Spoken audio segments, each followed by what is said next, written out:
मित्रांनो, आज आपण कितीही मोठी मंदिरे बांधली असली ना तरी हजारो वर्षापूर्वी आपल्या पूर्वजांनी निर्माण केलेल्या लेण्यांसमोर ना ती सगळी नवी वाटतात. खडकात कोरलेली मंदिरे, दगडातून जन्मलेली शिल्प आणि काळ ओलांडत आजही श्वास घेणारा इतिहास. आज आपण ना त्या जिवंत इतिहासाला भेट देणार आहोत. तर मित्रांनो, भटाळ्यामध्ये ना उत्खनन केलं गेलं होतं आणि त्या उत्खननामध्ये भरपूरशा गुफा भेटल्यात, काही प्राचीन मूर्त्या पण आपल्याला तिथे पाहायला मिळाल्या. तर त्या आज तुम्हाला मी दाखवणार आहे या व्हिडिओमध्ये. गावापासून फक्त 1 किलोमीटर अंतरावर ही प्राचीन लेणी आहे.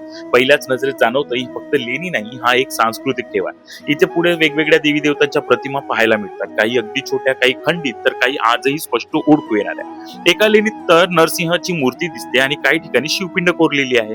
भक्तांनी पूर्वी केलेला जलाभिषेक कोणत्या वाटेने वाहून जाणार आहे याची खुणा आजही जशा तशी जपल्या गेली आहे. काळाच्या ओघात काही शिल्प झिजली असली तरीही बरेचसे बारकावे ना आजही ताजे दिसतात, जणू शिल्पकाराने ना कालच हात फिरवला आहे.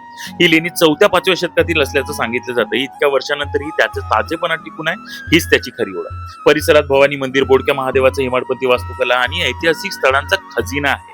म्हणजे एक दिवस इथे नक्की भरायला हवा.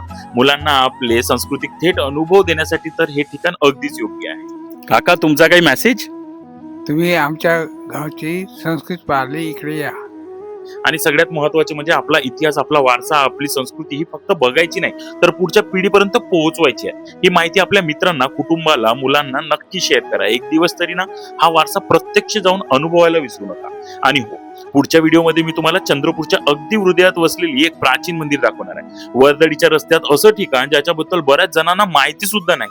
हो, तो व्हिडिओ चुकवू नका. आत्ताच फॉलो करून ठेवा, जेणेकरून पुढची माहिती तुम्हाला लगेच मिळेल. चला, भेटूया पुढच्या व्हिडिओमध्ये. तोपर्यंत बाय.